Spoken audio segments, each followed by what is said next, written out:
we created actions, we created a store, we created a reducer separately.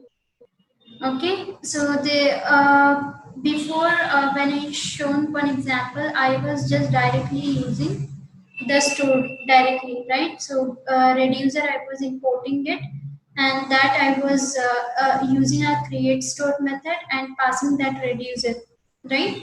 Then I got the store, and that store I was passing it, right? So there will be a situation where you will have more than one reducer. Then in that case, what you need to do is you need to have a combined reducer method. So that is why in the cart reducer I have created an index.js file. So whenever reducers will be invoked, it will automatically take index.js file. Okay, and then it will run from here. So like this only in our projects we will be following the structure, project structure. Okay, we'll have a separate actions folder, we'll have separate config folder, store folder, okay, and reducers. Fine. So here in actions we are defining what all actions we are going to have, right? You can have different types of actions written over here. Okay, so add to cart, delete from cart, update cart, clear cart, like this you can have the actions. And then of course you'll be having a components. Okay, so you will have the other folders also, like hyphen test folder, mock API folders, like that you will be having. Okay, in the configuration, whatever you want to keep, like APIs, if you want to keep that, you can keep it over here. Now I have the action types. Okay, so you can keep on adding actions, whatever actions you're going to create. Okay, and I do have a reducer. So here you can, based on the actions, what operation you want to perform, you can write it here in the reducer. Okay, and then you have a store. Okay, so here instead of create store having in the index.js file, we are having it. We are passing the root reducer and initial. So here in the product, you will be taking an action, right? So you're passing the cart action, okay, and you're dispatching an action. So basically, you can have a dispatch method, you can pass the type. But here we are using byte action creator, so it will take the object, okay, as well as it will take a function, okay. So it's like my action, what action you're going to take, right? Based on that, it will dispatch it. And then here you will get a state, you will get a data from this function, you will be taking action. But here we don't need any data, we just want to add the item into the cart, right? So that's what we are doing it. So we are adding the item into the cart. Now the question is, as we have got the state over here, are we going to get it in the cart component or not, right? Because we know from the store we can get it, right? So that is why we have implemented a redux. So whichever component is in need of the data, they should get the data, that to updated data, right? So let's implement that. Okay, now this component wants the updated data. Okay, they can connect with the store, okay, and they can get the data, right? So they have to connect with the store, then only they'll be getting it. Okay, that is why we have the connect method. Okay, so what are things we need? We need a connect method, right? So let's say connect from where? From React Redux.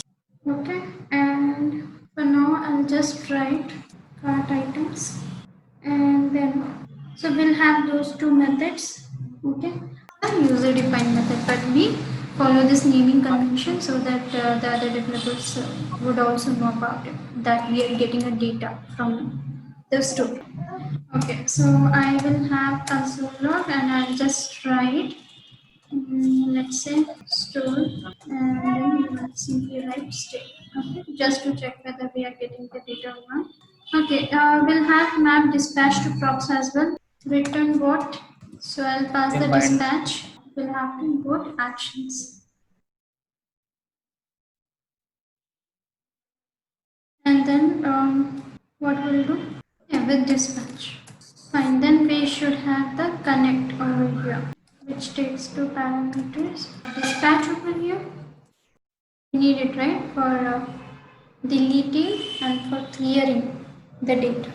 State we need to show, but in product we were not using the state. Okay, we were only using the dispatch, right?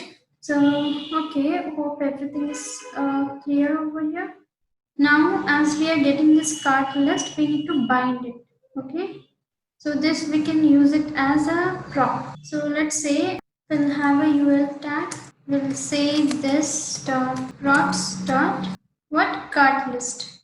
Okay, and then once done, cart list dot map, and then we can have whatever response we'll be getting that. Plus, we can have the index as well to give the unique. I think we are having the ID as well there, right?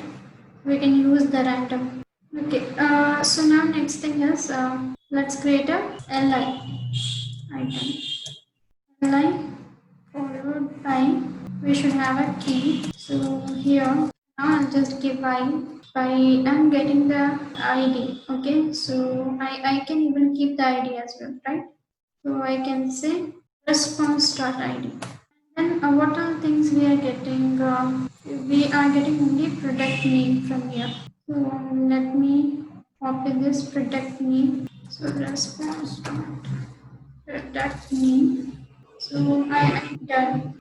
So now we are mapping the data. Okay. So we'll have the clear item and delete item button later on. So now let's do one thing. Let me see if I have routing. No, I do not have. So I need to show cart as well. And when we do cart, see automatically this curly braces will be created. We have to remove it, otherwise the data won't be updated, right? So now let's see. Okay. So let me open the console.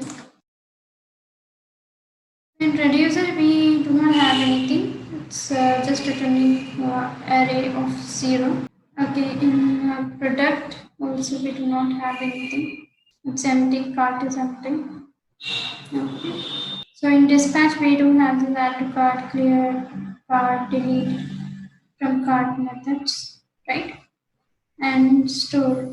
So store is also empty. So let me clear it and then click on add to cart. See, in reducer, this type add to cart got triggered and the payload is now having the object.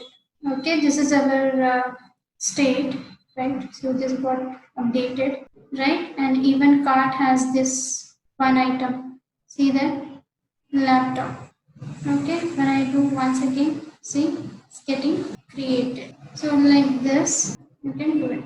Fine, so now what we want, I'll keep delete product button over here and clear somewhere else, clear item or clear product somewhere else I'll keep it.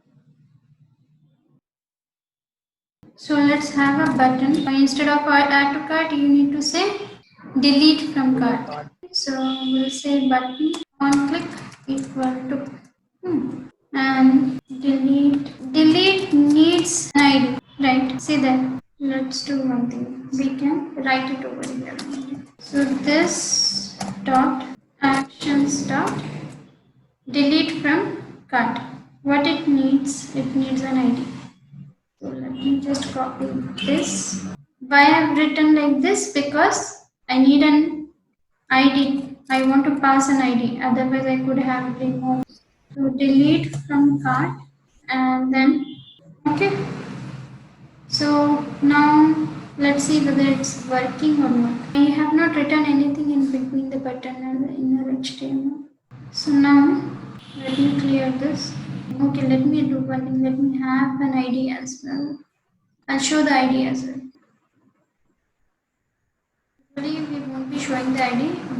We will just be doing this to see the effects. Okay. So see, I have added. Okay, these many products I have added. So I'll delete the first one. See, one deleted. And automatically see, store will get updated. Before it was 5 product, now it has 4 product. See that. Okay. So your store is getting updated, and even the reducer is triggering that particular type, and based on that it is performing the option, the operation, and then it is returning a new state, right? Okay, so this is how it's happening. Now we'll do a clear cut. So here, let's have a button, then clear cut. Then what we'll be doing? This dot clear cut. Okay. So in reducer we have written when it is clear cut, empty the array. In this case, I think we are not passing anything, then we can directly write like this. And this will remove it. Done. So now clear the cut. See? Done. Clear cut. Okay.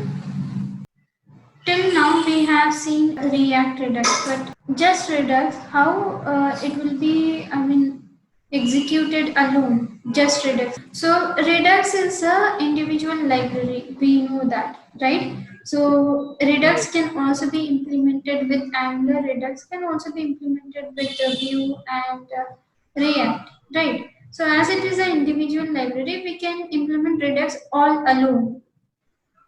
Okay, so React and Redux is another library which is only meant for React Redux. Okay, Redux is a separate library.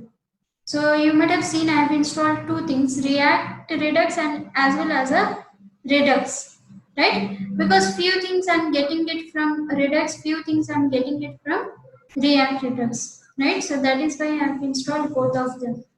So now I just want to show you Redux individually. Okay, the project is already there. It's a small like counter project, counter example. I do not say project. Okay. So first of all, you may need package.json file and package.log.json file, right? So in React, when we create a project, we get this file by default. But if you want to create it like this package.json and package.log.json file, then you need to run a command npm init. Okay, so when you do npm init, it will ask you a few questions. Okay, like what is the author, which is the starting file, okay, all this, right? So it will create package log.json file for you and package.file. Okay. And then if you want node modules, okay, to be created, of course you may need to install some libraries. As you can see, I have this Redux installed. Okay, so this Redux I have installed it. The other folders were created by itself. I did not install them. Okay, and then you can see I have a individual Redux file. So I have installed Redux. Okay, and see here, as I will be running this file with the help of Node.js. I mean, it's a Node.js environment. That is why I have used require. Okay. I'm not using latest import statement. I'm using require. So require Redux, I'm putting it in a variable. Even the create store, I'm putting it in a variable redux.create store. Okay. Okay, leave about this. By these two, it's an action. Right? See that? So this info, here we have a payload. There we have a info. Right? Okay, that was an action. So this add to cart, we have it, right? This add to cart, where is it coming from? It's coming from here. That's what I have written over there, right? So I'm creating decrement counter. So whenever I change here, okay, so wherever I have used this decrement counter, there and all, it will get updated, right? See, so many, 1, 2, 3 times I have used. Okay, if you are working in a project, then it will be more than that, right? So you should create it like this. Okay, so the counter is stored in this. So you have a decrement counter, and then this is just an info.